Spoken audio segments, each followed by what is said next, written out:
चलिए आज का टॉपिक है हमारा condition for node and anti node. कौन सा?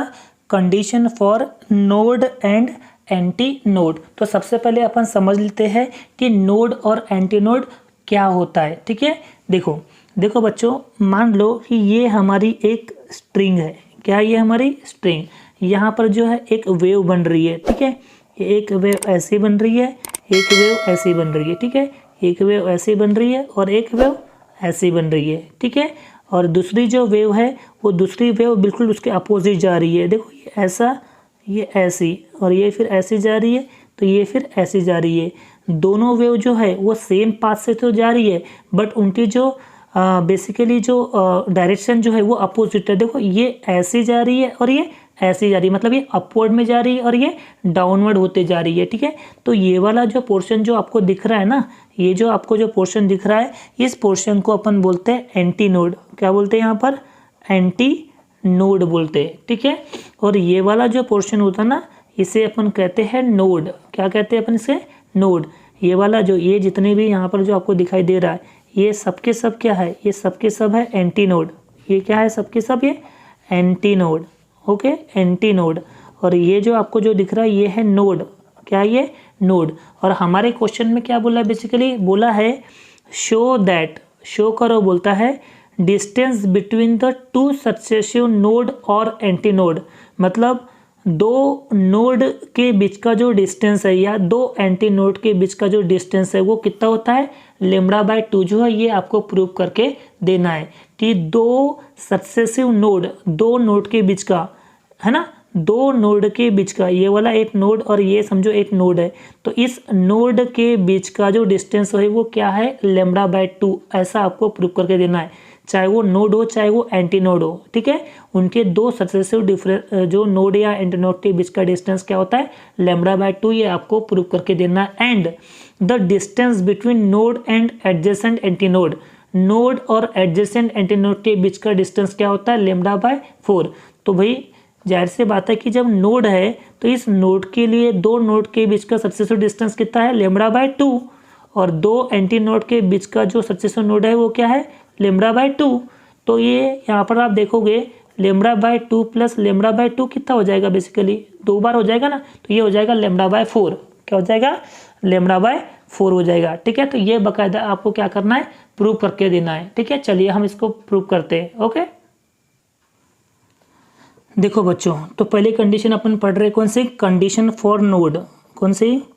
Condition for node. इस नोड की जो है ये कंडीशन हम अभी पढ़ने जा रहे। तो क्या कंडीशन है वो अपन यहाँ पर अभी देखते हैं। बोल रहा है nodes are the points of minimum displacement. Nodes क्या है भाई? नोड्स बेसिकली एक ऐसे पॉइंट्स होते हैं जिसका डिस्प्लेसमेंट क्या होता है? मिनिमम होता है। ठीक है ना, nodes are the points, nodes are the points किसका? मिनिमम डिस्प्लेसमेंट का, मिनिमम डिस्प्लेसमेंट का। ठीक है, क्या बोले अपन ने? ध्यान से देखो, ये बोल रहा है नोड जो है ये एक ऐसा पॉइंट है जिसका डिस्प्लेसमेंट कैसा रहता है? मिनिमम रहता है। लेकिन ये तभी पॉसिबल है, ये तभी पॉसिबल है जब एम्पलीट्यूड क्या हो? मिनिमम हो।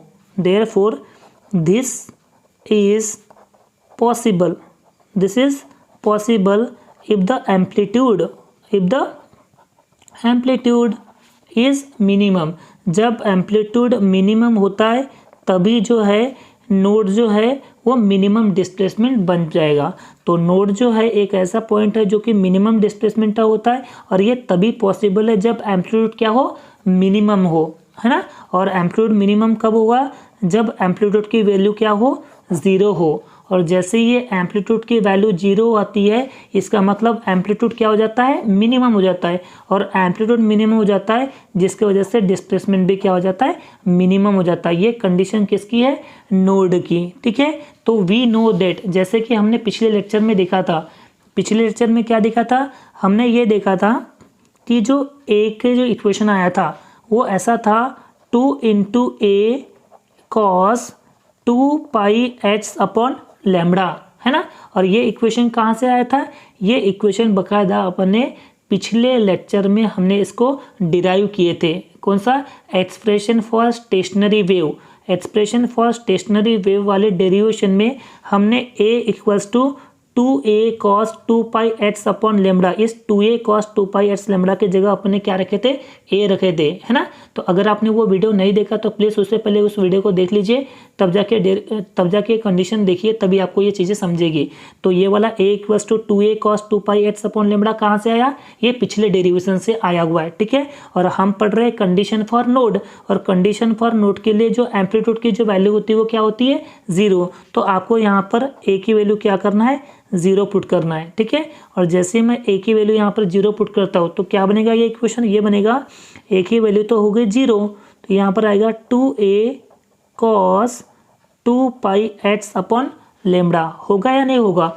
और यहाँ पर जो आप देख रहे हो 2a, तो ये 2a मल्टीप्लाई में है, तो ये 0 के अपॉन में जाएगा, तो ये 2a के, ये जो दिख रहा है आपको 2a, ये 2a इधर जाएगा ना, तो ये 0 के अपॉन में जाएगा, और 0 के अपॉन में कोई भी टर्म रहती है तो क्या होती है, 0।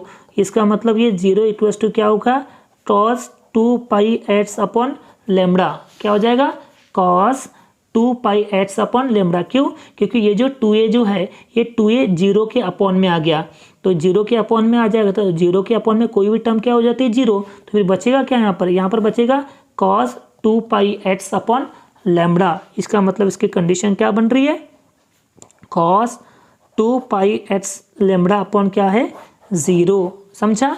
और ये जो 2 पाई एच की जो वैल्यू आती है, ये जो 2 पाई एच अपॉन लेमड़ा की जो वैल्यू आती है ना, वो रखोगे आप π/2, 3π/2, है ना, 5π/2, ऐसी जो है आपको याद रखना है वैल्यू, π/2, 3π/2, 5π/2, 7π/2, 9π/2, इस तरह से जो है ये वैल्यू जो है आपको याद रखना है, ठीक है।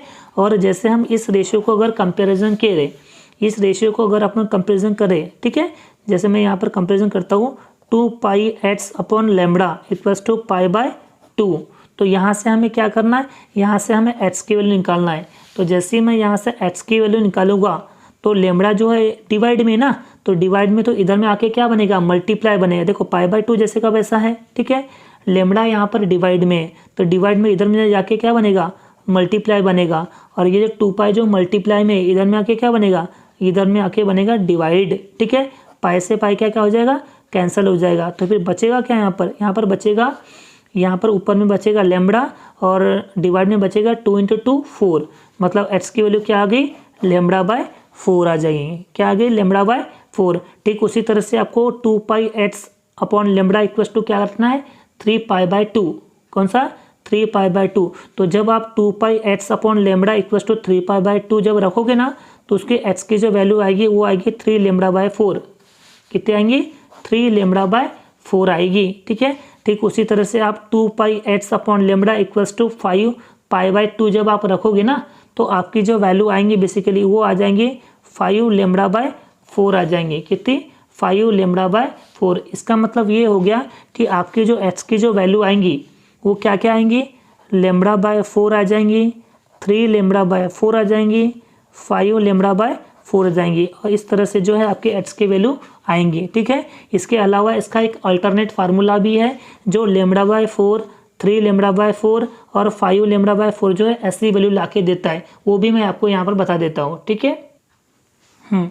देखिए ये जो फार्मूला जो आपको दिखाई दे रहा है, कौन सा, h is equal to the 2p - 1 into λ/4, ये जो आपको फार्मूला दिख रहा है, ये जो आपको फार्मूला दिख रहा हुआ है, h equals to 2p - 1 into λ/4, ये फार्मूले के थ्रू भी आप h की वैल्यू जो है वो फाइंड आउट कर सकते हो, जहाँ पर p की वैल्यू आपको 1 रखना है, 2 रखना है, 3 रखना है, 4 रखना है, 5, ऐसे जब आप वैल्यू रखते जाओगे ना, तो आपको h की वैल्यू क्या मिलती जाएंगी, λ/4 मिलेगी, 3 λ/4 मिलेगी, 5 λ/4 मिलेगी, ठीक है। चलिए एक वैल्यू पुट करके देते हैं, जैसे h, हाँ 2, p की वैल्यू मैं 1 पुट करके देता हूँ, तो 2 × 1 मतलब 2 हो जाएगा ना, तो 2 - 1 इंटू λ/4, ठीक है।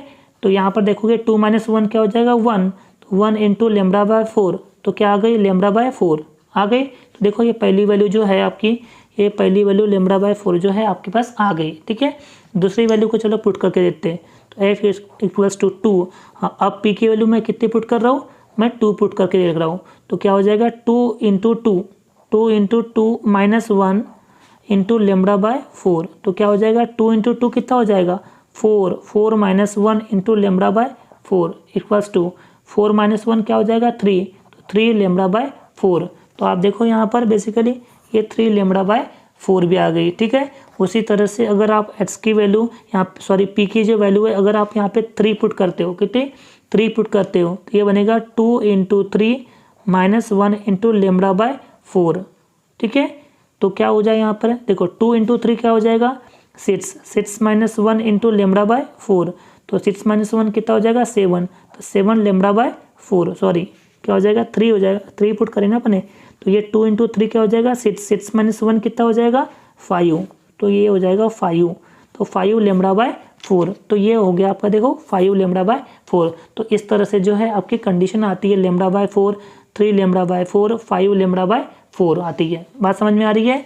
तो आगे आपको क्या करना है, देखो आगे आपको ये करना है, हमें निकालने क्या बोला था, हमें निकालने बोला था डिस्टेंस बिटवीन 2 सक्सेसिव नोड। क्या निकालना है now, distance between 2 successive node, 2 successive nodes, तो 2 नोड्स के बीच का डिस्टेंस आपको फाइंड आउट करना है।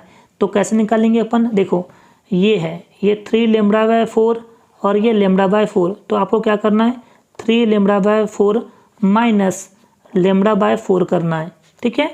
पहले 3 lambda by 4 minus lambda by 4 करना है, फिर ये जो आपको दिख रहा है 5 lambda by 4 minus 3 lambda by 4, ऐसा करते जाना है आपको, ठीक है।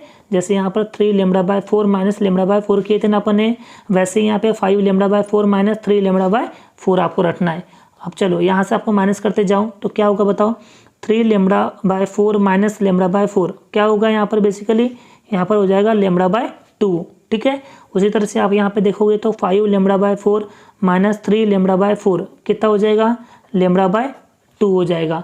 मतलब आप जितनी बार भी ये वैल्यू पुट करके जाओगे तो आपको क्या मिलेगा बेसिकली लेमड़ा बाय 2 ही आपको आंसर मिलेगा। तो इसीलिए क्वेश्चन बोला था ना कि डिस्टेंस बिटवीन 2 सक्सेसिव नोड क्या है लेमड़ा बाय 2, तो देखो यहाँ पर प्रूव हो गया कि 2 सक्सेसिव नोड के बीच का जो डिस्टेंस है वो कितना आता है लेमड़ा बाय 2 आता है। तो ये जो कंडीशन थी सारी एक इसके लिए थी नोड के लिए थी। अब पढ़ेंगे अपन condition for anti node. Now अब पढ़ रहे अपन कंडीशन फॉर एंटी नोड, ठीक है। तो एंटी नोड क्या बोलता है, एंटी नोड एक ऐसा पॉइंट होता है जहां पर डिस्प्लेसमेंट कैसा रहता है मैक्सिमम रहता है। जैसे उसमें नोड में क्या था डिस्प्लेसमेंट मिनिमम था ना, यहाँ पर डिस्प्लेसमेंट क्या रहेगा मैक्सिमम रहेगा, ठीक है। तो antinodes are the points, antinodes are the points of maximum displacement, okay. हाँ, तो क्या रहेगा कि जो ए की जो वैल्यू ये तभी पॉसिबल है जब ए की वैल्यू क्या हो प्लस माइनस ट्वाइस ए हो, ए की वैल्यू क्या हो प्लस माइनस ट्वाइस ए। जैसे नोड की कंडीशन में क्या था, जब ए की वैल्यू 0 रहती है तभी मिनिमम डिस्प्लेसमेंट होता है, बट एंटी नोड में क्या होता है कि जब ए की वैल्यू प्लस माइनस ट्वाइस ए होती है, जब ए की वैल्यू प्लस माइनस ट्वाइस ए होती ना तभी डिस्प्लेसमेंट क्या होता है मैक्सिमम होता है, ठीक है। चलो एज वी नो दैट हमें पता है, हमें क्या पता है कि ए का जो डेरिवेशन था वो क्या था, A is equal to the twice A into cos 2 pi x upon lambda. क्या है, A is equal to the twice A cos 2 pi x upon lambda, ठीक है। आपको क्या करना है मैक्सिमम डिस्प्लेसमेंट चाहिए तो आपको ए के जगह क्या रखना है, आपको प्लस माइनस ट्वाइस ए जो है ये पुट करना है। तो इस ए के जगह मैं क्या रखूँगा प्लस माइनस ट्वाइस ए। तो जैसे मैं यहाँ पे प्लस माइनस ट्वाइस ए रखता हूँ तो क्या होगा plus minus twice a equals to twice A into cos 2 pi x upon lambda हो जाएगा ना, हाँ जी बिल्कुल हो जाएगा। अब क्या करो, ये जो 2a जो दिख रहा है आपको ये 2a मल्टीप्लाई में है ना, तो इधर में आके क्या बन जाएगा, इधर में आके बन जाएगा डिवाइड, तो twice A divide by twice A हो जाएगा। और यहाँ पर क्या बचेगा cos 2 pi x upon lambda हो जाएगा। 2 से 2 ट्वाइस ए से ट्वाइस ए क्या हो जाएगा कैंसल, और जैसे ये टॉइस ए से टॉइस ए कैंसिल है तो यहाँ पे प्लस माइनस वन बच जाएगा, प्लस माइनस वन बच जाएगा, और यहाँ पर क्या बचेगा कॉस 2πx अपॉन लेमड़ा। बात समझ में आ रही है? इसका मतलब cos 2πx upon lambda is equal to the क्या हो जाएगा, प्लस माइनस वन हो जाएगा। बात समझ में आ रही है?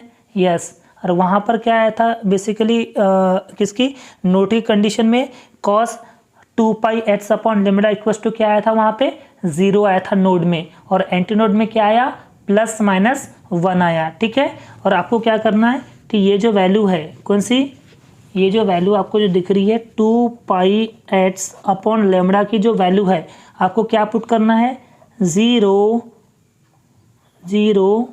पाई 2π 3π 4π 5π etc ऐसी वैल्यू आपको रखना है, 0π 2π 3π 4π 5π। ठीक है, अगर आप यहाँ पर कंपैरिजन करके देखोगे बेसिकली यहाँ पर अगर आप ये पुट करके देखोगे ना, जैसे देखो ये 2πx upon lambda equal to 0 comparison करके देखो तो क्या निकलेगा, देखो बोला x की value 2πx upon lambda equal to क्या करते हैं अपन 0, तो आपको यहाँ से x निकालना है, तो क्या होगा x equal to lambda divide में है तो वो 0 के क्या जाएगा मल्टीप्लाई में जाएगा। ठीक है ना, और 2π मल्टीप्लाई में इधर में आके क्या बनेगा डिवाइड, तो यहाँ पर देखो 0 का मल्टीप्लाई किसी भी संख्या के साथ में करो आंसर क्या आएगा 0 ही आएगा। ठीक है, ठीक उसी तरह से 2πx को अब किसके साथ में मल्टीप्लाई इक्वेट करो, पाई के साथ में इक्वेट करके देखो क्या होगा, देखो 2πx upon lambda is equal to the pi. ठीक है, पाई से पाई क्या हो जाएगा कैंसिल हो जाएगा, और जैसे ये पाई से पाई जो है वो कैंसिल हो जाएगा, बचेगा क्या 2x upon lambda equals to 1, तो ये हो जाएगा x इक्वल्स टू, देखो ये जो लेमड़ा है ये डिवाइड में है, इधर में आके बनेगा मल्टीप्लाई, और 2 मल्टीप्लाई में इधर में आके क्या बनेगा डिवाइड, तो x की वैल्यू कितने आ गई लेमड़ा बाय 2 आ गई, आगे ना लेमड़ा बाय 2। तो इसका मतलब आप जैसे जैसे आप ये इसको कंपेयर मतलब इक्वेट करते जाओगे 2πx अपॉन लेमड़ा को आप 0 से इक्वेट करो, फिर पाई से इक्वेट करो, फिर 2π से इक्वेट करो और 3π से इक्वेट करो, जैसे ही आप ये सब वैल्यू को ना इक्वेट करते जाओगे ना तो आपको बेसिकली जो वैल्यूज़ मिलने वाली है वो वैल्यूज़ क्या मिलने वाली है आपको पता है, वे वैल्यूज़ आपको ऐसी कुछ मिलेगी, मैं आपको यहाँ पर बता रहा हूँ ये वैल्यू ऐसी मिलेंगी। देखो x is equal to the क्या मिलेगी आपको, मिलेंगी 0 lambda by 2 lambda 3 lambda by 2, ऐसी जो है ये वैल्यू आपको मिलेंगी बेसिकली। बात समझ में आ गई? ठीक है ना, हाँ ओके चलो ठीक है। अब पता है क्या यहाँ पर अगर आपको मान लो कि फार्मूला जो है एक अपन ने नोट के लिए भी एक फार्मूला निकाले थे ना अपन ने, वैसे एंटी नोट का भी एक फार्मूला है एक्स को फाइंड आउट करने का, क्या आता है लेमड़ा p अपॉन 2, कौन सा लेमड़ा p अपॉन 2। तो यहाँ पर p की जो वैल्यू है वो आप 0 1 2 और 3 जो है ऐसे पुट करके जाओ। ठीक है, जैसे ही आप ये पुट करते जाओगे तो आपको कुछ वैल्यू मिलते जाएंगे। देखो चलो पुट करके देखते हैं कौन सी वैल्यू मिलती है। जैसे पहले अपन ने x equals to lambda p upon 2 में क्या कर रहे हैं p की वैल्यू 0 पुट कर रहे हैं। जैसे p की वैल्यू अपन यहाँ पर 0 पुट किए तो आपको जाहिर सी बात है x की वैल्यू क्या मिलेंगी 0 मिलेंगी। बात समझ में आ रही है? वैसे x के जगह यहाँ लेमड़ा p बाय 2, अब हम अपन p की वैल्यू क्या रखते हैं 1 रखते हैं, तो क्या होगा बताओ, ये p की जगह 1 पुट करे तो ये हो जाएगा lambda into 1, lambda into 1 upon 2 मतलब लेमड़ा बाय 2। ठीक है, यहाँ पर 0 मिला, यहाँ पर लेमड़ा बाय 2 मिला। ठीक है, उसी तरह से लेमड़ा p बाय 2 और यहाँ पर p की वैल्यू 2 पुट करना है तो क्या हो जाएगा बेटा बताओ, यहाँ पर होगा लेमड़ा और इस p की जगह क्या आएगा, p की जगह आएगा 2 डिवाइड बाय 2, 2 से 2 क्या हो जाएगा कैंसल, तो आपको क्या मिला लेमड़ा मिला। समझा? ठीक उसी तरह से लेमड़ा p बाय 2 और p की वैल्यू आपको 3 पुट करना है। जैसे ही यहाँ पर आप 3 पुट करोगे तो ये बन जाएगा लेमड़ा और इस p की जगह आ जाएगा 3 डिवाइड बाय 2। समझा? मतलब 3 लेमड़ा बाय 2 हो जाएगा। बात समझ में आ रही है? इस तरह से जो है वो वैल्यू आ रही है। ठीक है, बट हमें फाइंड आउट क्या बोला था, हमें फाइंड आउट करने के लिए बोला था डिस्टेंस बिटवीन 2 सक्सेसिव एंटीनोड। क्या बोला था, हमें बोला था distance between 2 successive antinode, successive antinode. Okay, क्या होगा, ये होगा, देखो ये जो टर्म दिख रही है आपको, ये वाली जो टर्म आपको जो दिख रही है λ/2 माइनस 0, करो λ/2 माइनस 0, तो क्या आएगा आपका λ/2 आएगा। ठीक, उसी तरह से लैम्ब्डा को λ/2 से माइनस करो, ठीक है, लैम्ब्डा माइनस λ/2, तो एक लैम्ब्डा में से आधा लैम्ब्डा गया, इसका मतलब क्या बनेगा, आधा λ/2 बचेगा। ठीक, उसी तरह से देखो 3 λ/2 को माइनस करो, तो ये 3 λ/2 को माइनस करो लैम्ब्डा से, तो कितना हो जाएगा, λ/2 हो जाएगा। ठीक है, तो आप देख रहे हो यहाँ पर भी λ/2 और λ/2, इसका मतलब दो distance between two successive antinode हमेशा क्या आता है, λ/2 आता है। तो ये अपन ने बाकायदा प्रूव कर दिए। ठीक है, और तीसरा जो यहाँ पर बोला था कि जो नोड और एंटीनोड जब फॉर्म होता है अल्टरनेट, तो डिस्टेंस बिटवीन नोड और एडजेसेंट एंटीनोड हमेशा क्या होता है, λ/4 होता है। ठीक है, तो यहाँ पर आप देख पा रहे हो कि नोड्स एंड एंटीनोड्स, कौन सा, नोड्स एंड एंटीनोड्स जब फॉर्म होते हैं अल्टरनेट, कब होते हैं, जब डिस्टेंस बिटवीन नोड और एडजेसेंट एंटीनोड क्या रहेगा, λ/4 रहेगा। ठीक है, तो ये हो गया आपका condition for node and antinode. Okay, तो थैंक यू सो मच।